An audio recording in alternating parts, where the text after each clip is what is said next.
Hello, my name is Amelia Buckmaster, and this is a presentation on the relationship of age group to social media use in hours per week. First things first, we want to examine our own knowledge and assumptions about the topic. So what do we really know about this cultural phenomenon known as social media? Well, I know the first recognizable social media site was called 6 Degrees. It was much like what Facebook is today, and it was created in 1997. Today, though, it is nearly unheard of for anyone to not use at least one social media application here in the United States, especially. But the social media use is generally associated with a younger age group. But is this assumption accurate? And that is the question we want to answer today. But before we launch a study asking that question, we want to examine what they know. Now, everybody knows the infamous they. Typically, it refers to experts in a given field or some, overlord that nobody speaks of. But for my purposes today, it's just going to refer to the few peer-reviewed studies that address the topics that we're addressing today. Now, normally, social media is in the research of social media is concentrated on how to use social media to profit a business. Individual demographics have been studied with the goal of business in mind, but none of them address any correlation between age groups and time spent on social media. But the closest two that I could find were the University of Wisconsin. They studied 60 to 90-year-olds in an attempt to determine what factors helped or hindered a senior citizen's use of social media. Their results indicate that a senior citizen is most likely to use social media if they trust the application, perceive it as useful, and intend to use it in the future. A similar study was conducted in Taiwan. Specifically, though, they wanted to know how to design a social media site to make it easier for the elderly to use. And they were looking at the design of the physical design of the site. And researchers indicated that the font size is what they found to be the biggest factor for their elderly, which makes sense. As you get older, you want to be able to read things easier, large print books, things like that. So the other factor I found interesting was they wanted the ability to receive remote help from their children. So instead of a nameless person over the internet, they wanted to be able to connect to their child through the social media site and say, hey, take over and tell me where I'm messing up here. So now that we know what I know and what they know, we need to establish what it is that we're asking. And that is our research question, which for us is, what is the relationship between a person's age group and the number of hours he or she spends per week on social media applications? Of course, the null hypothesis to that question is there is no relationship between age group and number of hours spent per week on social media. And the alternative hypothesis is, yes, there is a significant relationship between a person's age group and the number of hours they spend on social media. So now that we have a question, we're looking at the methodology. How are we going to gather the data? What does the population look like? What are we going to do with this data? And the gathering was fairly simple because our wonderful professor provided that for us. We chose to analyze this data with a bivariate correlational study because the two groups that we're looking at, which is the age group right here in this column and the time spent here, are really categorical data. So the bivariate correlational study was the best option for analyzing that.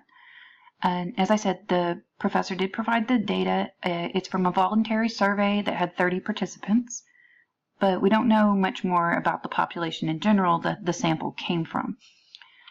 There were 3 demographic information questions: gender, age group, ethnicity, and 4 questions on social media usage. So how much time per week did they spend on social media?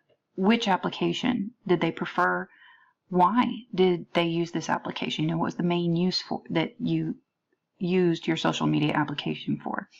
And greatest usage concern. Let's see. You see here the summary of the demographics. You can tell with 30 participants, that is the minimum recommended sample size for a correlational study. So it's probably not a good representation of the population in general.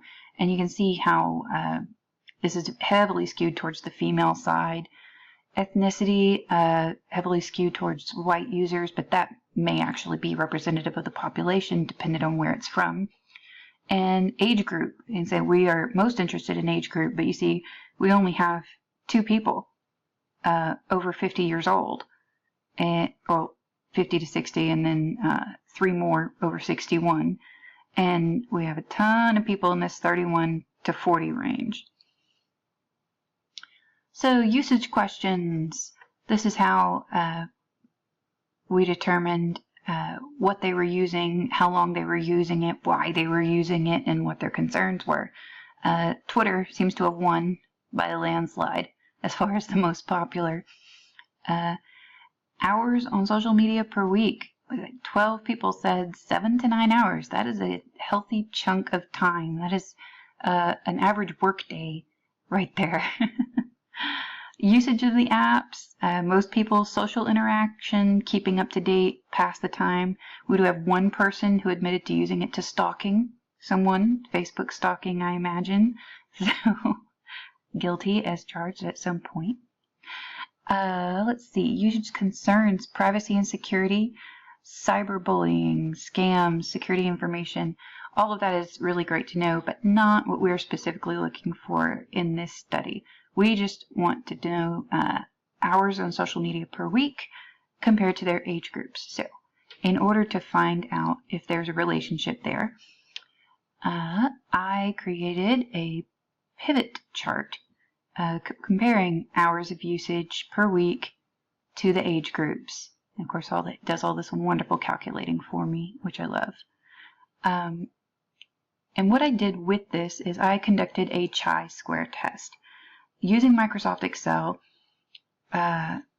it prepares the chi-square test by calculating the survey results we would expect to see. So I went here and determined what percentage of survey participants were in each of these categories, and then used that to determine if the null hypothesis were true. These are the percentages, these are the numbers that we would expect to see, versus this table here, which is the numbers and the results that we actually got. Now the chi-square test is going to look at both of them and determine if there is a difference, what that difference is, what the relationship is between the two. Okay, the results of the chi-square test, it returned a p-value of 0.7186.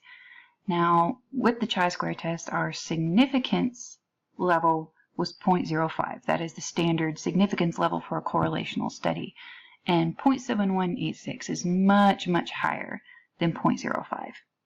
And because of that, we have to accept the null hypothesis, which means there is no relationship, sorry guys, no relationship between the survey participant's age group and the amount of time he or she per week spends on social media applications each week.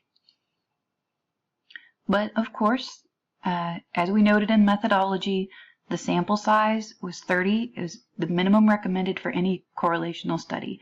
That, combined with the uneven representation of various age groups, makes it impossible to completely dismiss the possibility of a relationship between the two variables.